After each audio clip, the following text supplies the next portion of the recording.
All right. Good morning to those of you on the East Coast. Good morning also to those of you on the West Coast.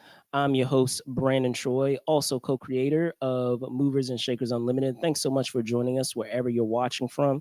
As you know, every Saturday, I try to make it a point of doing a rundown of what happened in the past week of entertainment in a segment or show that we have known as This Week in Pulp Culture. And of course, I'm not alone in talking about these said topics. So it's my pleasure to welcome back to the show this week, Mr. Spillman Trueheart, aka Spills. Let me bring him on now. Hold on. See if we can get on three, two, one. Here we go. Hello, Let's go, sir. ladies and gentlemen. How are we doing today? We're so happy to see you. I'm Absolutely. feeling like it's going to be the Perseid media shower is coming, so I think it's going to be gold in the future, baby. Indeed, indeed, indeed. So, without further ado, we're not gonna, try to get too much into niceties, if you will. We'll get right into our first story.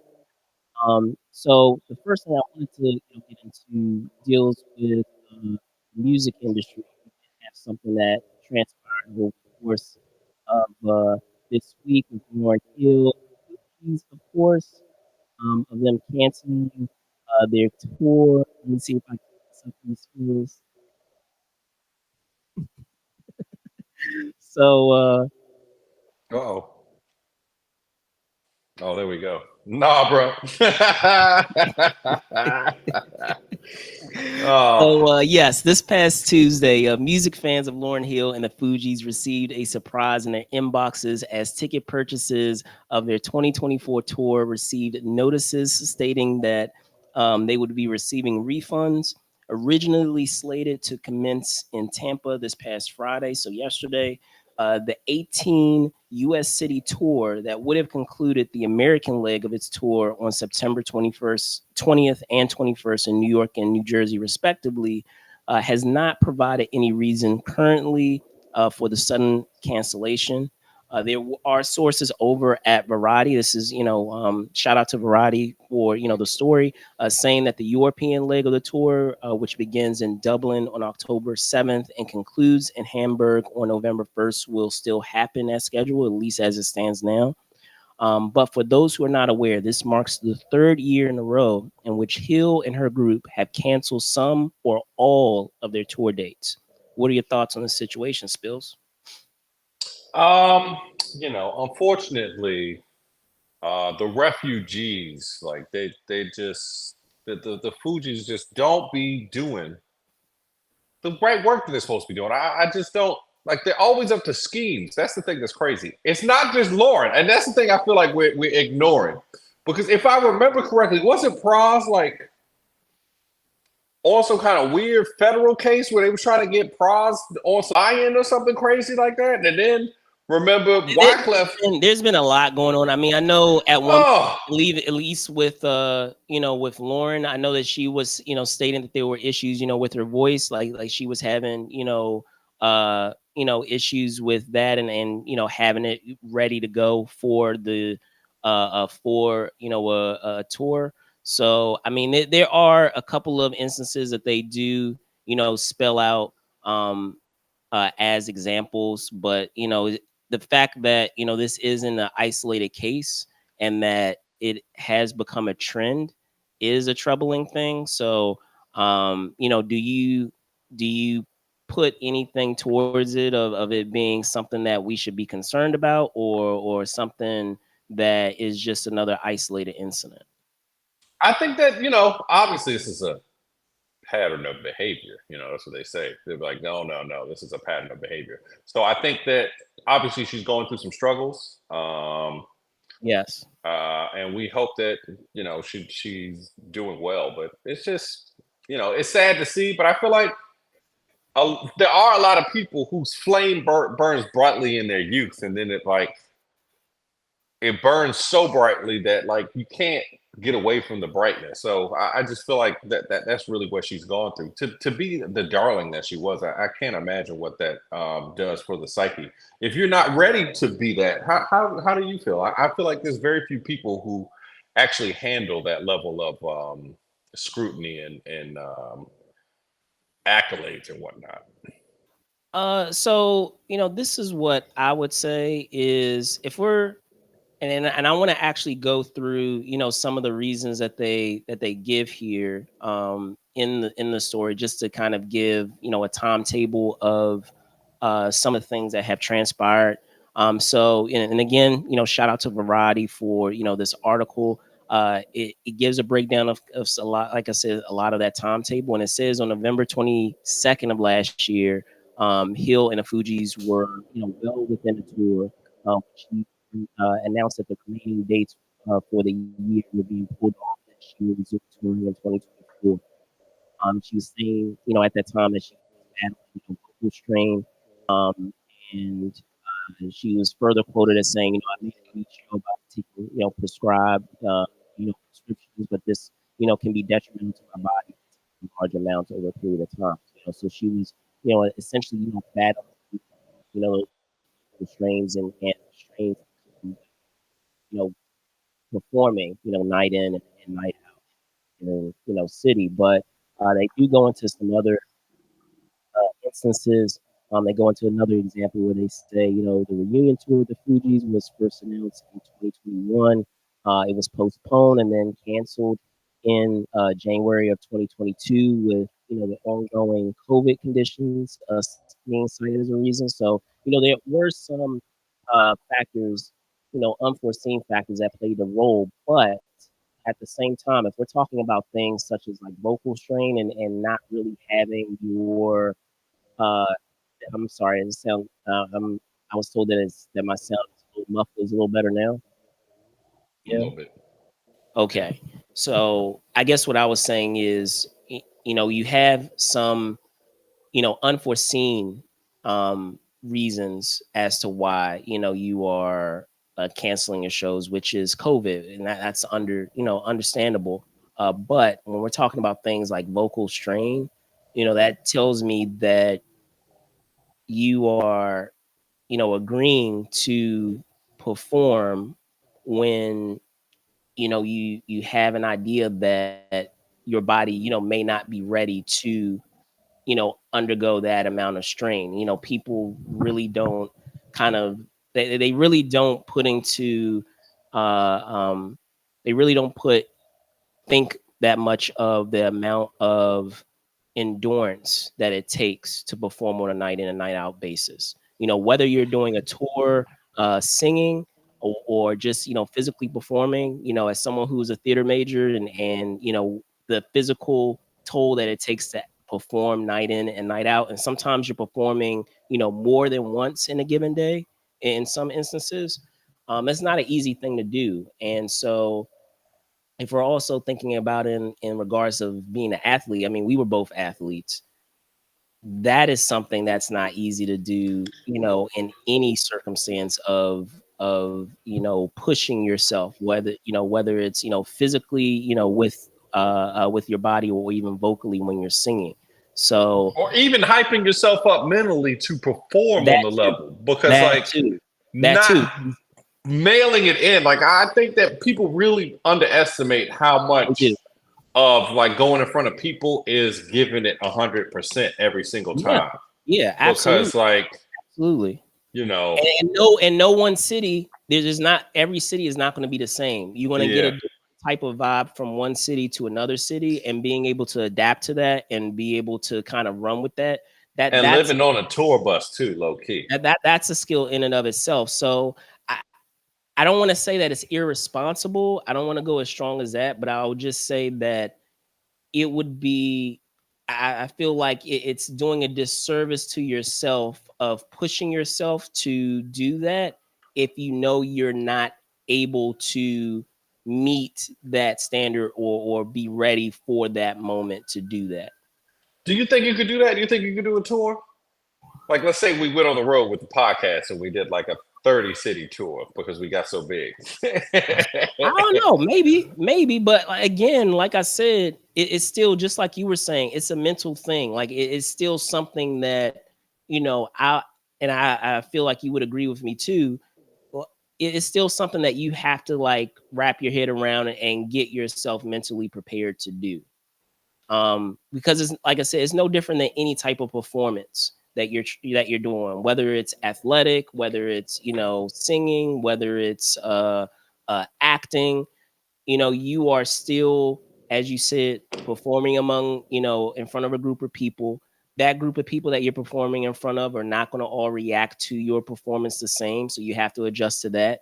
They may adjust, they may react to certain parts of the performance more so than others. So, it's I feel like it's a forgotten art, and it's something that a lot of people kind of underestimate, that is an actual skill set to be able to do. Because we even have, folks that are terrific singers, and they're not really great on tour.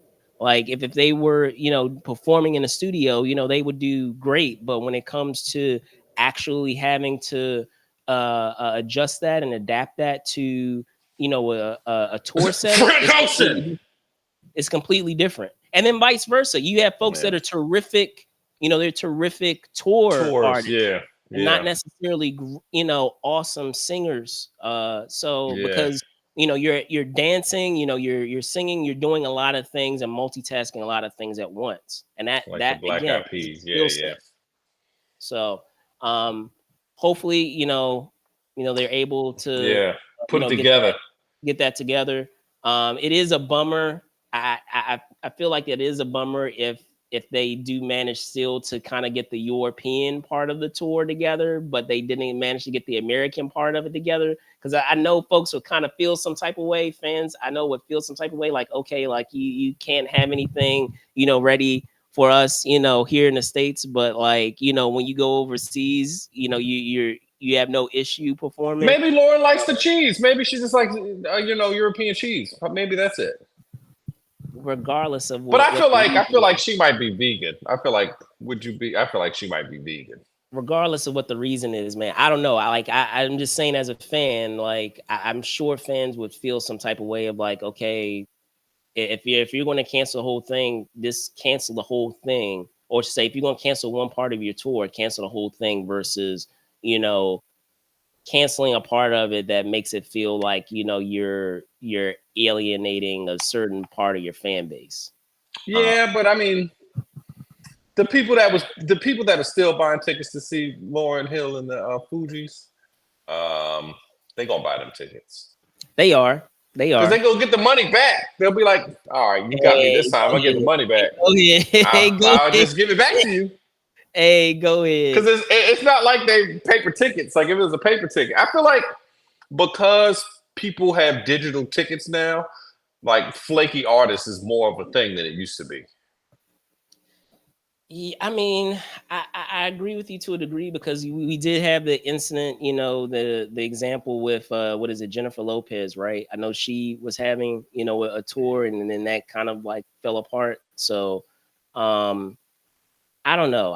It's just unfortunate. Again, I'll just go back to the idea of, if you're going to do a tour, you know, make sure you feel that you are good to go to take on that endeavor, versus kind of agreeing to do it and then not being able to follow through on it when the time comes to start it. But sometimes, like with like that's the catch-22 because people like Lauren Hill, it's not like they're telling her we're gonna give you $500,000 to go on tour. They're like, "Hey, Lauren, we'll give you $20 million to go on tour. All you have to do is show up to these 18 events." And it's like, I'm too shaky to come to 18 events, but because it's $20 million, I can't say no because you can't say no to something like that. I suppose. Yeah. But it's just not a good look when it's starting to become a trend, and you know but switching gears, going into the world of sports. Put this up for you guys. We did have some news that made the rounds this week, not just in the NBA, but also, of course, with the Olympics and the USA men's basketball team. Um, we'll dive into the first part of it, and it's regarding the gentleman that you see that is the smallest here, in the picture, with Laurie Markkanen, the Utah forward. Ended up earning an extension and quite an impressive, extension. I might add. He received a 5 year. Let me see if I can get this here because I want to make sure that we have it accurate here. But he secured a 238 a 5 year 238 million contract renegotiation and extension. 220 million of that contract being new money. Just to break down the math for you, Markkanen had 18 million left on his contract for the 1 year that was remaining for his contract. However, the new deal will see him beginning the 2024-2025 season getting a $24 million raise on top of the 196 million that he will be paid over the next 4 years. Now, you know, talking a little bit about Markkanen, he's no slouch when it comes to playing in the NBA. He's averaged around 15.4 points a game in his first 5 seasons with the Cavs and Bulls respectively. However, in the last 2 seasons, he has taken a leap forward. In his last 2 seasons with the Utah Jazz, averaging 24.5 points a game. So with all of that being said, Spillman, I ask of you, is he worth the money? I feel like this is a mirage. I feel like this is a mirage because, like, sure, Laurie Markkanen's like he scores 25 a game or whatever. That's fine. But the NBA just signed a huge marketing deal. Yes, yes, So they did. the money that the players are going to get now, like this reminds me of like remember when when LeBron moved from the Cavs to the Lakers, and somebody signed Tristan Thompson for like $85 million for 2 years, and we thought that was a ridiculous amount of money. Like Right. now we got guys who were like, sure, marketing. I think he might was he all star last year? I think he might have been all star last Yes, year, yes, but he was. you know, $238 million used to be the number one guy money. Now, like that's $250 million. Like it's crazy that $250 million is like just for like no, unless you really follow basketball, you're not gonna know who Laurie Markkanen is. Like even if you live in Utah, you might not know who Laurie Markkanen is. But like Yeah. that's just crazy. I think really it's the cable money. Sorry to see it leave Turner. So that's like, you know, they got off of Turner, so they're gonna make more money. But it's just crazy to me. That's just an impressive stat. 238, just crazy. I, I think it's fine to me because obviously the Jazz need the star power, and I feel like this is a Connor Rush kind of thing. Like they're trying to play him, but he's not really going to make them win anything. They're not going to win anything, so they might be gunning for the number one draft pick next year to pair them together, especially for that market. So, I mean, I'll say this: when we're talking about the Utah Jazz, I mean, I feel like we can both agree that no one is expecting them to be title contenders Not at all. anytime in the near future. Um, but they are, a perennial playoff team. They're a solid team that's, in the postseason year in and year out. It's just that folks really don't expect them to kind of make it to the end. And when we're talking about Laurie, he is someone who is, a good player, but I don't feel like he is that life changing, franchise player that is going to be, the the the main defining factor that is going to take you over the hump. I do feel that he can be a great cornerstone to, your success as a team, but he's not going to be the guy. So, if we're talking about the amount of money, it still seems like a lot to me when I know that, some of that money can go towards getting a franchise player for your team. Um, so I mean, I'm a little skeptical over the amount of money that's being shelved out for him. He is a solid player, but if we're talking about it within the context of a franchise team, You know, he's like, if we're talking about the Bulls and the Jordan era, he's not quite Scottie Pippen. He's almost there. I would put him more in the category of a Tony Kukoc, where he is a cornerstone. He is someone who is, you know, pivotal to your team's success, but he's not going to be your guy. He's not going to be your number one option. He's going to be your number two, maybe your number three option, in my opinion. So I would have much rather have seen, you know, some of that money still being allotted to potentially getting another franchise player to, you know, ensure your ability to be able to get further into the postseason. Because up to this point, you know, you guys aren't really getting there consistently. Yes, you know, you are a consistent playoff team, but I don't feel like he's going to move the needle in any way to ensure that you know, get further into the postseason and potentially win a title. Sure, I understand that, but I feel like now with the new contract deals and stuff, 238 is kind of on the lower end of like a number one option player. Because you can imagine someone like Jason. I think didn't what did Brown sign for? He signed like I think it was north of almost like, 350. yeah, it was a little more. It was a little more.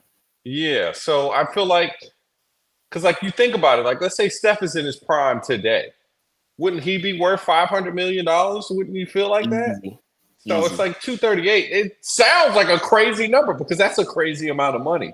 But like based on like the salary cap, what the salary cap is going to be, and like this new they, I think it was like $17 billion or something crazy. I guess what kind of gives me pause is not necessarily the amount of money, it's the average of what that money would equate to based on the number of years that you have in that contract. If it was like something where it was like 5 6 years and it was the same amount, I would say okay. But it's full, what, 5 4, it's 5 years. That's still a good chunk of money if you were dividing up how much that would average out to But over it's not five. in the grand scheme of things anymore. Like that's the thing. The numbers, like this is the problem. Like they say, the problem with large numbers. That like 238 is a lot of money. Like that's more money than like most. Because Like I we're think talking what? you That's like know. 40 plus. That's like 40 plus each. If we're talking 5 years, yeah, it's Yeah, like 40 plus, 40 plus $1 million each year. yeah. So like, But I don't know, man. I don't know. like it just it is what it is because it feels like you know.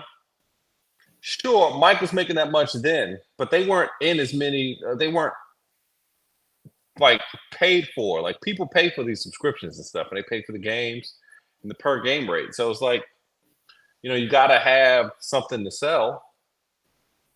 I suppose. I guess The we'll. Wizards don't do stuff. I mean, the Wizards do stuff like this all the time. Yeah, yeah. Unfortunately, I mean, again, you know, I do agree with you in terms of, you know, the contract that the NBA has. So, you know, in terms of the resources that they have at their disposal and how much revenue that's being generated, is just insane to me to think of the amount of money that players are making now versus, you know, and when we were growing up, you know, in the Jordan eras and you know, the Kobe eras, where the salaries are going now. But Mm-hmm. still, like, I still say over that period of time that you are, you know, how that's averaging out on how much you're paying Laurie over that period of time with that amount of money, also considering, you know, where your team stands and where you're trying to get to, it still seems like a lot. And I mean, they, you know, they mentioned the fact that he's getting an increase of like $24 million. I have no issue, you know, with him getting, you know, an increase out of the, you know, on top of the 196 million. But I would say maybe the increase could have been could have been slightly smaller, so that way, you know, what you um have remaining can still be applied to, you know, another player's contract to But I feel like the salary cap add is going to to be much higher, though. That's what I'm trying to get at. I feel like it seems like it's a lot of money, but they're going to recalculate the salary cap. And once they recalculate the salary cap, that's going to be a low number. Like in 3 years, watch. In 3 years, we're going to look back at 238 and be like, hey, they got a steal on that guy. Okay. All right. I'll be interested to see if I end up being wrong, Because about look, because when Tristan Thompson like 8 years ago, or that was like almost 8 years ago, like about 5 6 years ago, when he got, I think it was like $80 million for 2 years. I thought that was the most money that people have ever gotten. Like that's around $40 million a year, basically. And it's like, how are you paying that guy $40 million? So it's just like the numbers have gotten so stupid that they're just. and I guess, and I didn't mention this, I guess the other part of it that gave me pause also is that he was a player that was on, from what I understand, was on a trading block. He He was a player that was. they were trying to, potentially trade and, get some value for. So, are you shooting yourself in the foot by doing this huge of a contract, and say, you potentially revisit trading Laurie, and now you have a team that is you're trying to negotiate with the team to That's potentially. what I'm saying. In a few years, in 3 years, it's going to be like, hey, I'd love to get this $238 million player instead of this $500 million player. Okay, all right, we'll see. Like We'll we've overpaid this guy for sure. we'll see. We'll see.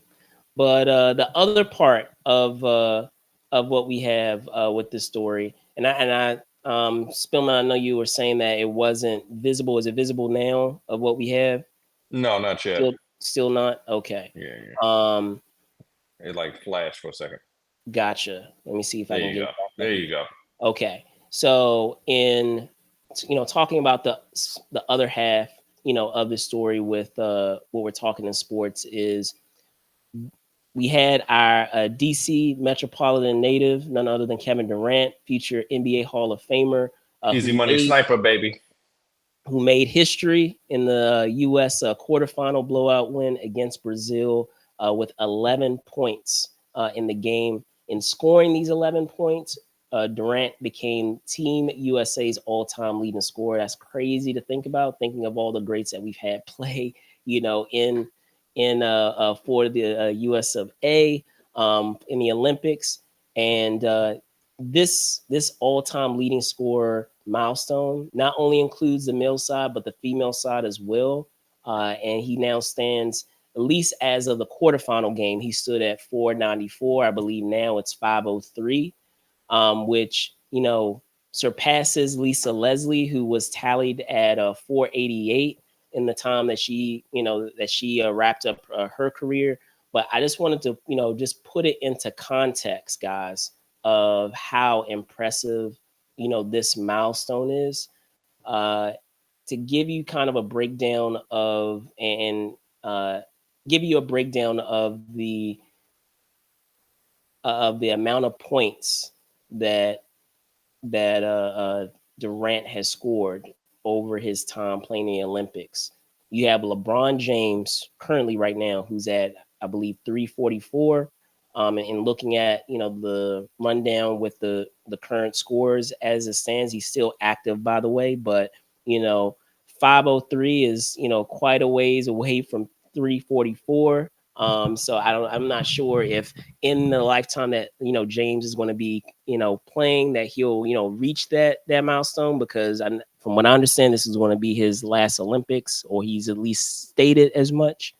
Carmelo Not if Anthony. Bronny goes in 4 years. If Bronny makes the Olympic team, he might will come back to play in the Olympics with his son, and they'll be We'll the first see. father and son duo to We'll play in the see. Olympics together, We'll ladies see. and gentlemen. But yes, continuing down the line, you have Carmelo Anthony at 336. You have David Robinson at 270. Michael Jordan is at 256. Charles Barkley's at 231. Chris Mullin 196. Dwayne Wade 186. Karl Malone 171, and Scottie Pippen at 170. So just to give you an idea of the company that Kevin Durant is in, and who he has surpassed in terms of his scoring abilities within the Olympics, is quite impressive. So in terms of milestones that players can hit, where do you feel like this falls? How impressive is this, Spillman? Oh, to me, I feel like it's a testament to just the man's game. That the man has an amazing game. DC native can score at any in level, any level. Is a matchup problem for anything. in any way that you need him to. I just he's like the kind of guy that if you walked on a basketball court, you'd be like, no, I got that big guy right there. Like, it's like he looks like he can play. Like, oh, he shoots real well too. Well, Hey, look, he's a Swiss Army knife. Like he's a yeah, jack of all trades. He can do it all. And just like you said, he's a matchup problem just because of his size, because you're not, used to or accustomed to. At least, I mean, nowadays it's starting to become weirdly more common. But when he was coming up, we weren't seeing 6'11" guys handling the ball like a point guard. no, sir. And shooting, having, a pure shot and being able to shoot at the clip that he's able to shoot at. Yeah, and then also he's like so good at the very hard skill of running into a jump shot. Yeah. Like For sure. He's definitely he can balance. He can be a spot up shooter, but he definitely, just like you said, he has that ability to be able to score off the bounce. Like he can score off the dribble. And that is, I feel like a lost art. I feel like we because of the nature of how the game has been going, that we're oftentimes seeing a lot of players that are falling into specialty roles, like specialist roles, where you're either someone who's a pure scorer, slasher, or you're someone who's a spot up shooter that you're kicking it out to. Yeah. So here's my question. Yeah. They've called this team the Avengers. So who's who? Who's who? So I feel like obviously Braun is Captain America. We understand that. He's carrying the flag. Okay. Who do you have Steph as? You have Steph is that's tough. I have Kevin Durant as Thor, but yeah. I have Booker. I have Booker as Hawkeye. Yeah. Let me see. I would say Halliburton is that like would have to be Tony. He's Tony. He's Tony because Embiid is what you call it? The Hulk. The Hulk. Yeah. So. Steph has to be Tony, because if we're talking about like that duo of someone who the dual leaders, so to speak. Yeah. You have to have someone who's like really charismatic and is like the rallying person that everyone kind of like, everyone quote unquote likes. Not to say no one likes like LeBron, but I feel like there are very few people when you hear about like Steph Curry, they say, "Oh, I can't stand Steph Curry." Yeah. Like most people like, Steph Curry's cool, man. So like I would say he would be the Tony Stark of that group. And then, you have Braun there who's kind of been there and done that. He's been around the block, a bit. So yeah, he's Captain America. There you go. If we're talking and also, it seems like he was unfrozen from 2004. Right, still playing this well. There you go. Yeah, he's Captain America. That fits. That fits because he's played in different eras. Yeah, that fits. So you look at that Civil War, be like, hold on, wait, he's still here. Wow. Right, he's still in this joint. But no, like as I said, first off, awesome to have someone who is DC. DC Metro native, who is considered among the top players in the game, and similarly, if we're talking about LeBron James, for quite a while, like in the time that he's been in his career, because I mean, his career spans I feel like it's now nearly 21 years. Yeah, it's getting there, 21 years. So, it's getting up there. Is it? Because you were still in high school when LeBron started in the NBA. He's still in the NBA. Is it in fact 20 years? I feel like that hasn't been that. He started in 2003, 2004. It's 21 years. Jeez, has it? Wow, wow. It's crazy to It's believe that it's been that long. 21 years. LeBron That's James is the greatest basketball player No, I'm of talking about Kevin Durant. all I'm not talking time. about Oh LeBron James. no. Okay, yeah. But Kevin Kevin Durant. Durant I'm about to say is Kevin Durant. He's almost at the 20-year mark. he started in 2000. I think he got drafted in '06. Yeah, yeah. So we're So he's at almost, 18. He's at 18. 18. Yeah, I'm about to say we're almost Still, at the that's 20 year. crazy. But All these still dudes that they impressive still able to do it. balling at the level that they're balling at. Yeah, but it's because they learned the game. They have the game that they're true to the game. It's not, that it's an athleticism game because you can't. I mean, true, a jump shot is an athletic endeavor, but it's a longevity game. You can shoot jumpers till you 50. Really? Yeah, but like I feel like it's more to what you're saying in that they have figured out a way. You have some of those players that rely solely on their athleticism, and then you have Yeah. players that even as they are in their primes and continuing to be the best players in the league and are able to rely on their athleticism, they're still developing their games in such a way where they're still effective even as their athleticism starts to taper off. Except for um Captain America, because he's still out there doing things that are just amazing. I Remember LeBron James, yeah, man? I'll give you that.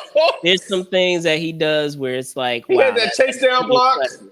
where the dude didn't even know he was there. Like that's the thing. Like That's what I'm I saying. like There are some things there NBA I will players give you getting that chased down where it's block by pretty LeBron. I impressive. understand, but like you know, you should know. Like I would be worried. He's coming for you, LeBron No, I hear you. James. I You hear got him you. in the okay. So USA France. What's your prediction today at 3:30, ladies and gentlemen? I do have the US winning. However, I will say that similar to what has happened or what happened with Serbia, we're going to get France's best shot. I don't think it's going to be a game where it's just going to be a straight up blowout. They are really going to try to get into a dogfight with us, and I feel like we will eke it out, but I do feel like they will try to give us their best shot, and it's not going to be a blowout game. I don't know how you feel.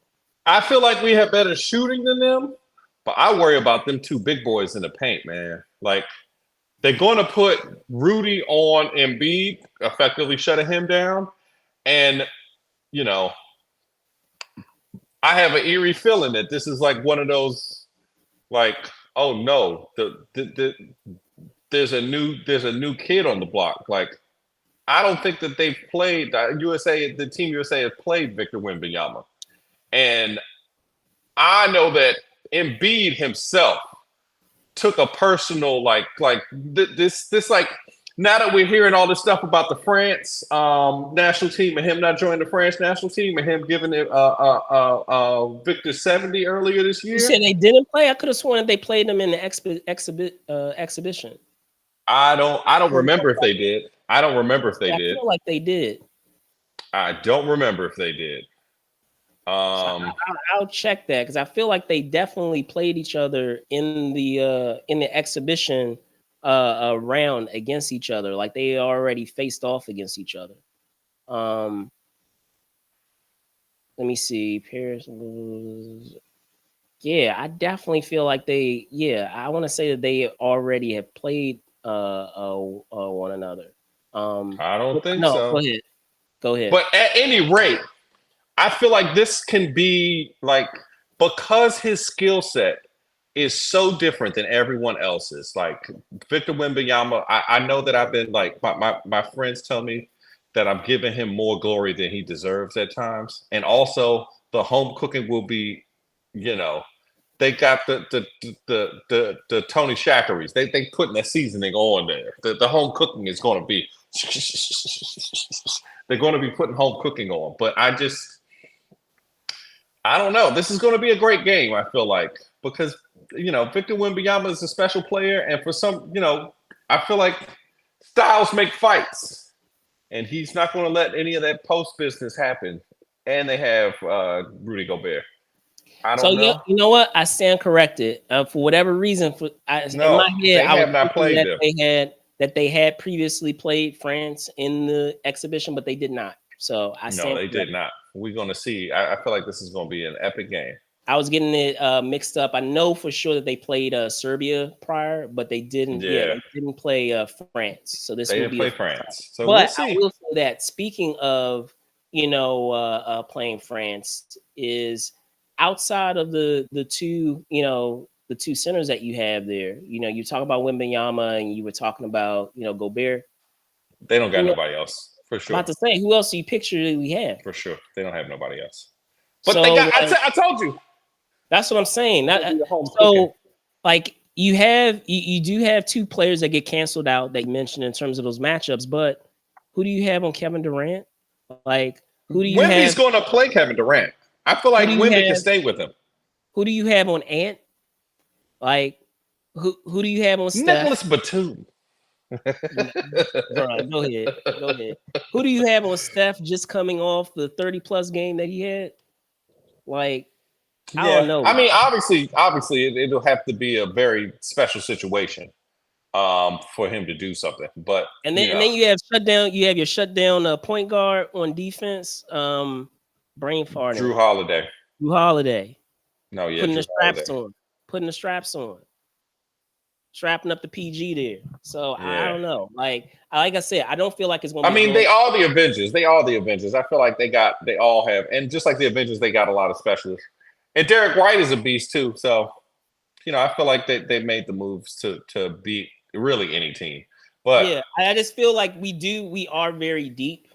yeah, We do have a well, we deep got the best three players in the world, really low key. Like we got the big Joker, the little Joker, and the Deuce. Like, come on, man. We But as I these said, first I three don't books. believe that it's going to be a blowout. I do believe that they will, give us a fight. So, I'm looking forward to seeing them, put up the goal, showing the goal. But it'll What do you definitely. think the gold makes for LeBron's legacy? What do you think that says if he wins 3 gold medals? I mean, it's 4? still, a great thing to add to his resume, but I still don't feel like it puts him over the hump. Like I said, if he had won more titles, I would put him over the hump. But I simply cannot do that. And I keep thinking of all the players, Hall of Famers, by the way, that Jordan prevented from winning titles in his era. Like he completely shut out. Like I'll give you an example. The same way like LeBron had the Eastern Conference on lock for a number of years, MJ had that for the entire league, not just for a conference. No, he didn't because he was losing to people. He lost in 1994. I'm saying we're talking about whenever we step foot on the finals. I know you keep bringing this up, But I but mean, whenever he step foot on the finals, does he lose? but if you don't make it to the finals, you lost the finals. My question to you: If you don't make you're it, still not if you're not in understanding the club, you can't even talk mess. Though you're not even in the club. Like you didn't get in the club. what? When You in the you parking lot hit somewhere. the finals, Cancun. do you lose? Keeping away from Do you lose? substances. Okay, so You lost before you got there. I don't understand. No, that doesn't make sense. You lost to not get to the finals. That's all that matters. But I just feel like undefeated. Captain America. Every time you lost the finals if you didn't make the finals. Every single year you step foot on a finals game, you win. Versus, but you don't make the finals every year. Yeah, but here's the thing though. So like, that doesn't that like he retired. Like if he'd have went to the finals in 1994 when he came back and he lost to Shaq, if he'd actually beat Shaq and them, then I would have said no. Michael Jordan is the GOAT. He did not. Next year, he swept them the next year. Evan Fournier, that's right. He swept them the next year. So he lost 1 year. You lost. Let's backtrack. Let's backtrack this resume, okay? Undefeated in the finals, right or wrong, 6-0 in the finals. I just want to make sure if that's like incorrect. Is that incorrect? Are we talking about making it to the championship round, but we're not talking about playoff career? I just want to answer the question. 6-0 in the finals, right or wrong? I'm gonna he go lost in the semis. LeBron's never lost in the semis. Yeah, Oh, no, okay. yes, he You don't has. want to Yes, he answer it. has. I understand. But Yes, he those has. folks out there, 6-0 in the finals. That's the first part. Multiple defensive awards. First team, if I'm not mistaken, right? Does But we LeBron have found out multiple? they were stat padding. We found Does, out they were stat I'm padding. sorry, does They were LeBron have stat padding. multiple first team defensive teams? Of course he does. He's got like He 9 of them. does? Multiple? He's got multiple. Multiple? Okay. Okay. LeBron James, come on. It's not like that's not where you could say that Jordan is better than him. Like with like Both counting sides of the ball. stats. Not playing help defense. I'm not talking about playing help defense, blocking shots. I'm talking about strapping man to man, staying in front of your defender. Were you a lockdown defender? Not someone who's helping off of another player. Because we've seen plenty of that. And it's not to say that that's not playing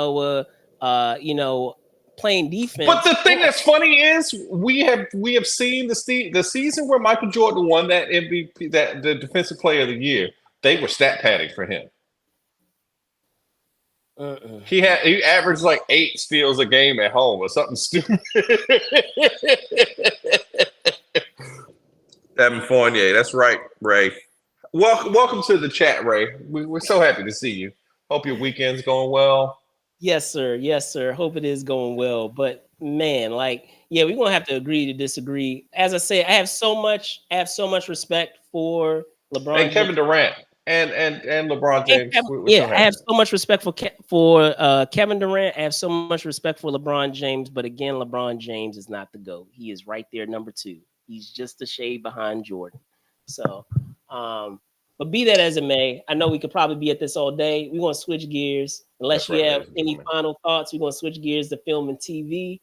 In talking about what we had, in that world of film and TV, we had a couple of things, going. One that is, something that was unfortunate, but also something that is intriguing, and that is surrounding Paramount cutting 15% of its workforce, and on the intriguing end, having a sequel series, excuse me, of A Different World in development over at Netflix. So in getting into this news here, I feel like we can hop into the, I guess, the unfortunate side first, because I always like getting into like the bad news first before we get into the stuff that's a little more uplifting. Uh, but this past Thursday, Paramount Global announced that it would be laying off again 15% of its U.S. staff as it prepares to merge with Sundance Media. To be more specific, the layoffs, which will affect around 2,000 staffers in the coming weeks, are going to be a part of Paramount's bid to trim $500 million in annual costs company wide ahead of its merger mentioned just moments before with Skydance. Now, when providing the reason behind this decision, Paramount co chief executive Chris McCarthy stated that the layoffs would see the elimination of redundant functions in marketing and communications, and the reduction of headcount in finance, legal, technology, and other support functions. Now, in this article from CNN, so shout out to CNN for this said article, it's highlighted that profits in the television business have started, unfortunately, to erode away, with Paramount being the one of the many companies that have been hit particularly hard.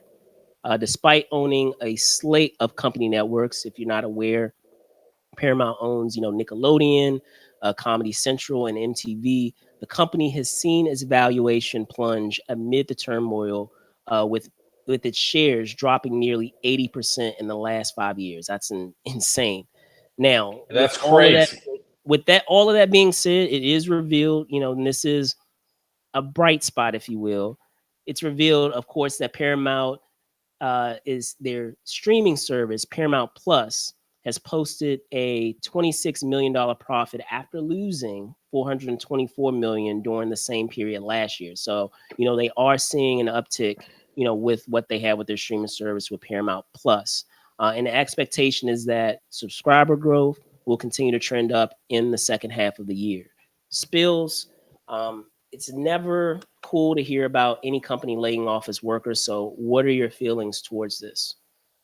It's hard to see austerity moves like this where they trim the in a world that I would imagine that CEO compensation will go down so we could keep people's jobs going. Sure. Because CEO compensation is hundreds of workers. Like I saw a graphic where they said like some people work at places that it would take you know 10,000 years to make the money that your boss makes in 1 year. So like that's pretty crazy. But um, I feel like in a way this feels like imaginary numbers because things like Paramount and everything are just basically just content farms and they basically make money off the content that they really already own. So it's just like it's redundant money. Like the money is like there but not there. So like keeping something on the service costs them no money. Like I just don't understand how they're making money even at this point. Like obviously with the subscriptions, obviously they've got different things, but I don't know too many people that have the Paramount app. Do you know people who are like, "Oh my God, I you got to do. check out I do. Paramount"? And I'll get into that. I guess I'll start first by just saying I just find it fascinating that in the story we're hearing about, oh, we're losing money with the with our television, but we're gaining money with our streaming. If we're talking about what we just had with the strike, right? And how so much of what was going on with the strike dealt with the streaming service.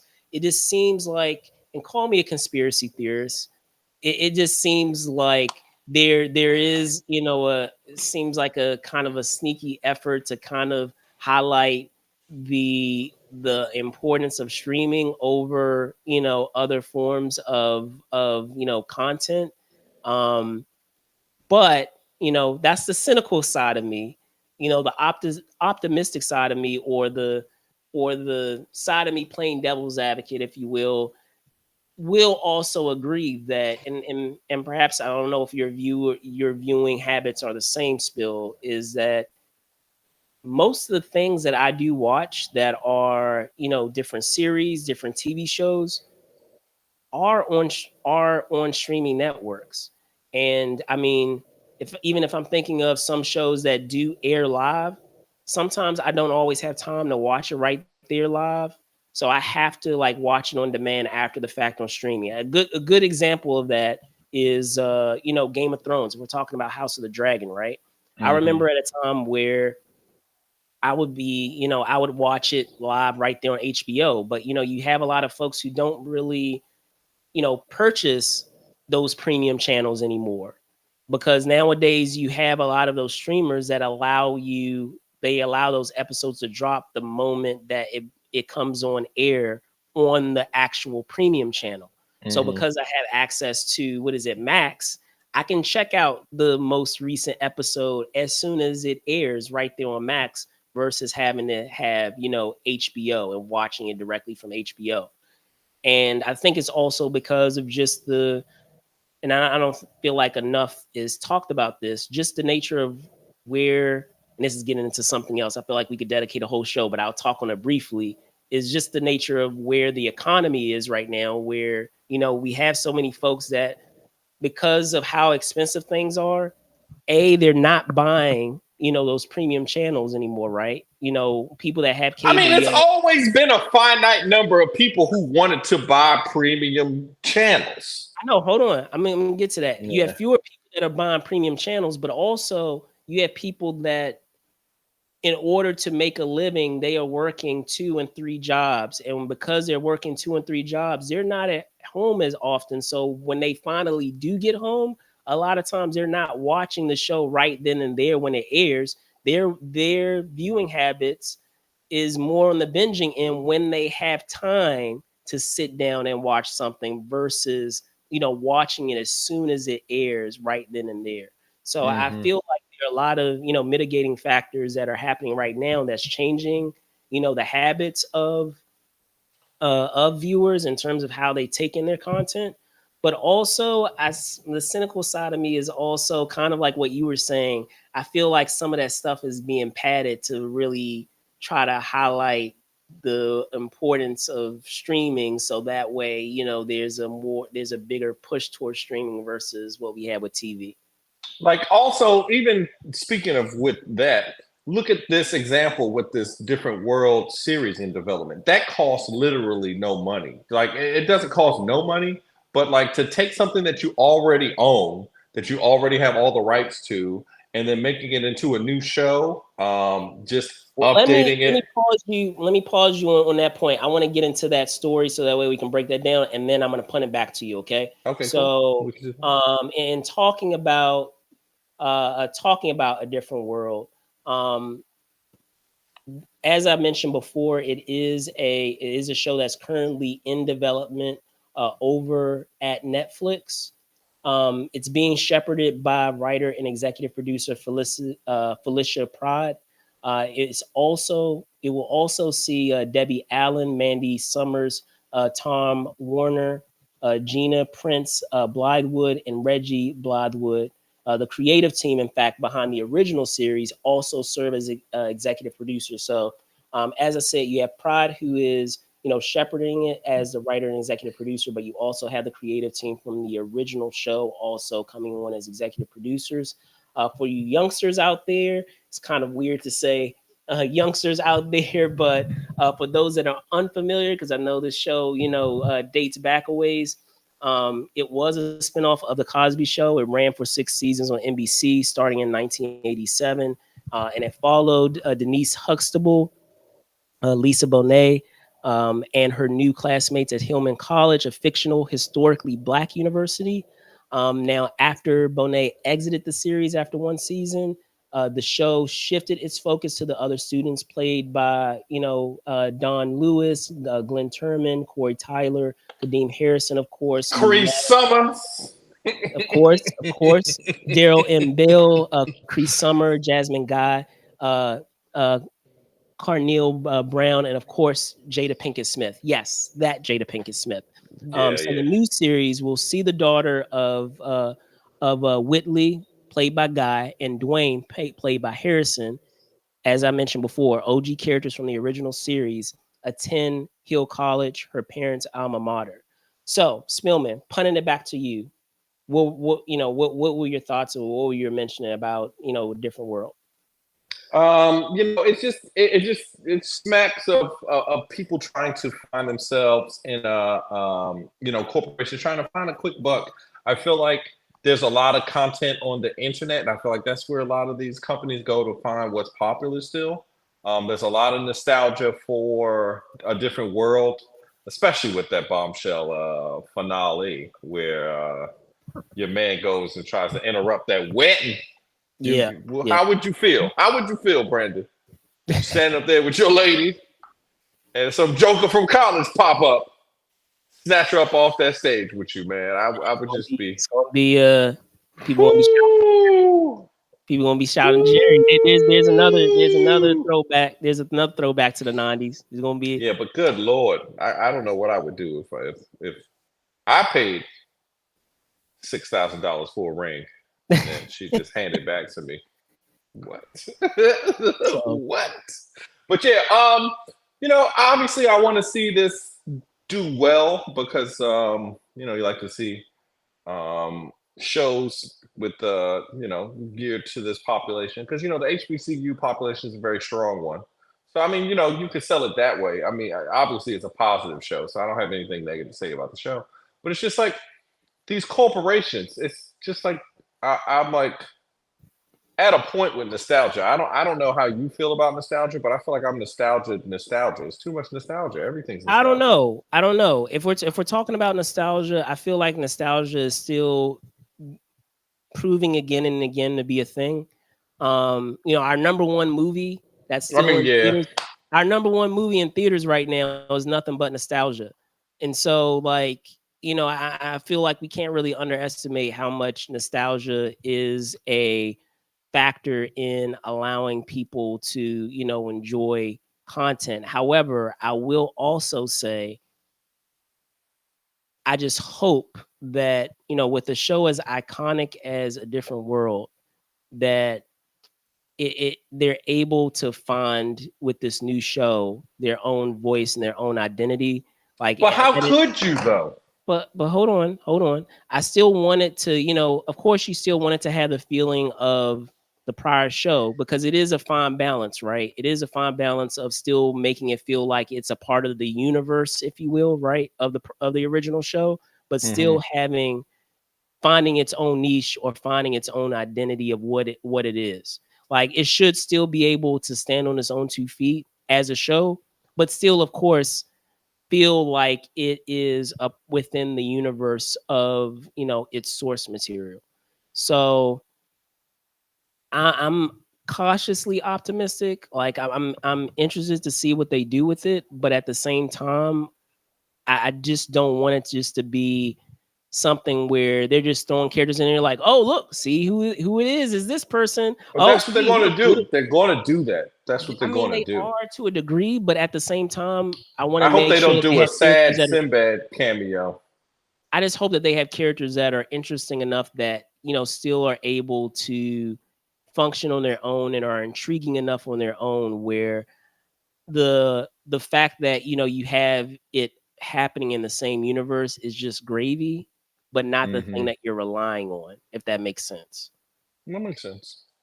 Because, like, if we're talking about, I was just mentioning Deadpool, like, Deadpool, Deadpool is its own thing. Like, there are elements of it that are, very much Deadpool. I know a lot of people, there have been folks out there that have been talking about the humor is a thing in Deadpool. Mm-hmm. The raunchy jokes, all of that is He's a Captain Jack part of, Sparrow. Yeah, yeah. that's a part of Deadpool. So, like, you're not moving away from what makes Deadpool Deadpool. I mean, you're peppering it in, right, with a couple of things here and there that if you are aware of it, you'll be able to enjoy. Like, for someone who isn't really big on the, the news circuit, or keeping up with the news of films and development, seeing a certain character in there. I won't say who. I mean, I feel like it's been spoiled in social media at this point, because they've kind of gotten rid of the, what is it, the hold that they've had on some of the spoilers. Even some of the actors have released it at this point, but I won't say it on here. There is a character on there, an X-Men character. I'll leave it at that. That they were supposed to have their own film, and, for the longest time, it was in development hell, and then it just never got made. So to finally see them realize that character was cool. Now, if you didn't know that, it still would have been cool just to see the character in there. But because you knew the background history about it, it made it cool. The same thing I would say about another Marvel character. Another Marvel character hasn't had a film in 20 years. 25. 20. It's 20. 20. Something like It's that, yeah. 20. 2004. It's 20. Okay, yeah. 20 years they haven't had an installment in their franchise, and they had uh, a well noted, issue with their co-star, but they were still able to resolve that matter, or act like it wasn't a real issue, which I found hilarious. But I do believe that it was an issue, and they were able to squash it, somehow. They allegedly had an issue, and they were able to squash it, and the character appeared in the movie, which in a million years I would have never thought would happen, of those two folks being in the same movie together ever again, based on allegedly what happened. I got based allegedly on what happened in the last movie. Yeah, So, hey, man. You want to get so some of there this is paper? something to be You want to said get some of about this that. paper? To still have something where you have your foundation of what your show is. You pepper it Mm-hmm. in with the stuff there that's for folks that know the stuff that came before. But, you still have enough there for the show to be able to kind of stand on its own. It's a similar thing with Game of Thrones, while with House of the Dragon. While I feel that, and I agree with it to a point, that it can, there are times where it's not well paced in terms of where, like, how things wrap up. I just wish sometimes that, like, more attention was focused in certain areas more so than other areas. Outside of that opinion that I have, the actors are terrific. The effects are awesome, and it's great to be able to connect the dots of having that story there, but having it be far apart from, far enough apart from Game of Thrones where they're able to still throw, curveballs to you of what's happening, in that universe before, we get to stuff, in the main show. So, cautiously optimistic, so wrap it up. But I just hope that they're able to find a way to kind of connect that on. Oh, last question. You Yes. think you think the Pudding Man is going to see any money from this? The who? The Pudding Man. Oh boy. Oh man. I don't know. I don't know. I can't see that happening because I if feel if like we're I can't, no, I can't, because I feel like any affiliation with its prior creator, um that it would not be a good optic for the show, especially for a show that's trying to get itself off the ground. but I feel like you kind of like Which say his actually, by the name way, away like that. I'm about to say, which actually, by the way, actually played a role in it being as delayed as it has been in terms of its development because of that factor. Yeah, for So, sure. I yeah, think he's going to see something from it because I mean it's his idea. I mean, his if it is, it's going to conception and everything. it's going to be very hush hush, and it's not going to be something that's publicized, Oh, for sure. if anything.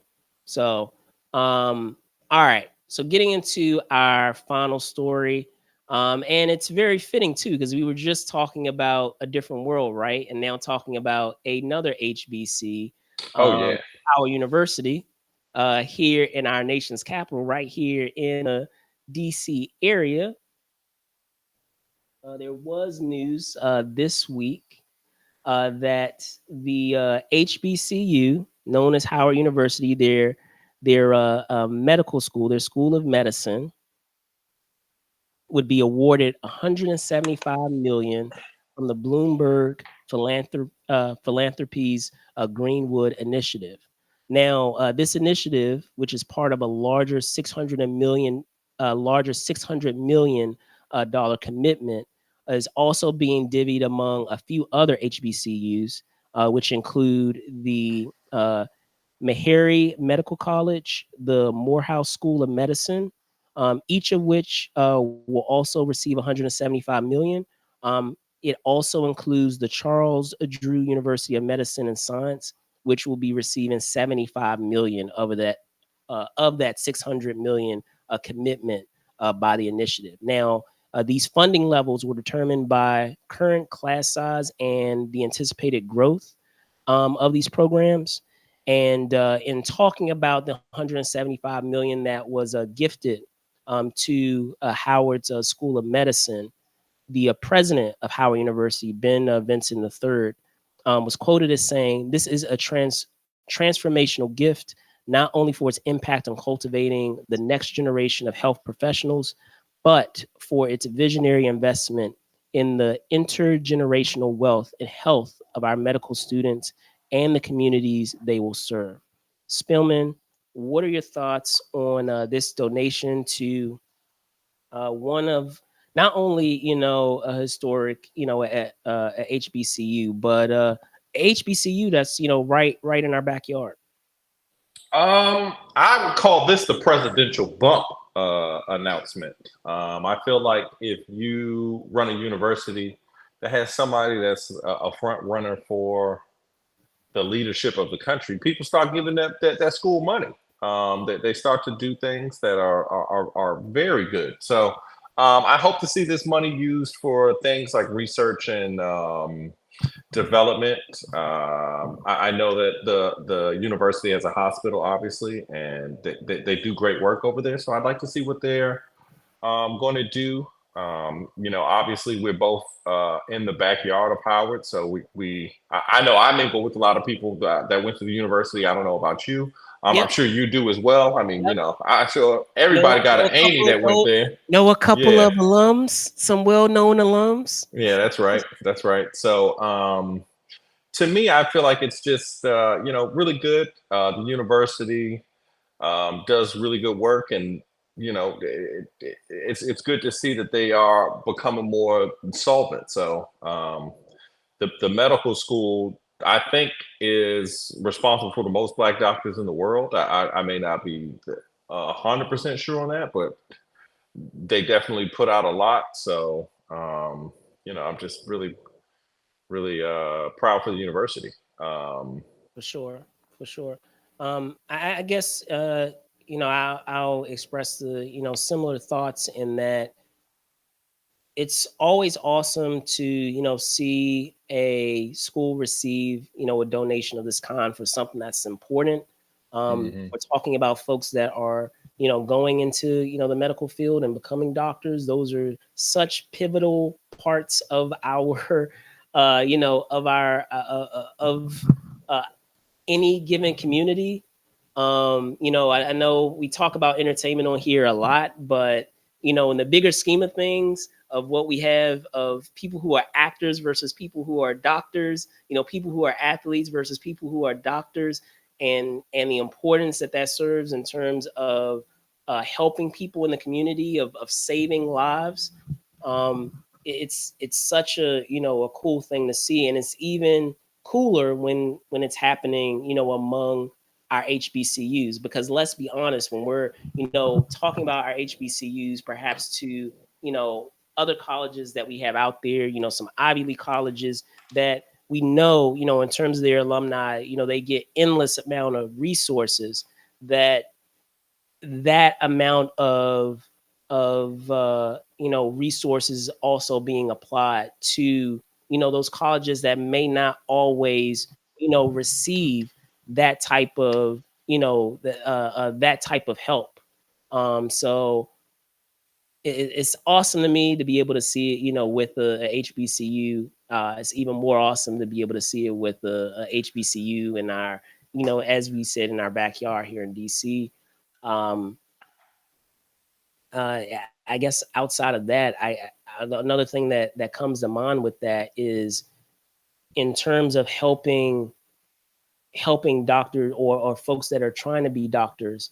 It's even cooler when it's helping people of color, people who look like us, that in terms of their perhaps their upbringing. And of course this is not going to be the case all the time, but there are instances of that where you don't have a whole bunch of resources, and to be able to go after your dream of a career that is pivotal in the lives of your fellow man, and actually see attention and care being paid to that, in terms of helping with those types of resources, of what that endowment can provide, is incredible. So I'm glad I was able to make this the main story. I know, like I said, a lot of times we pay attention to a lot of things in entertainment, More but national news, yeah.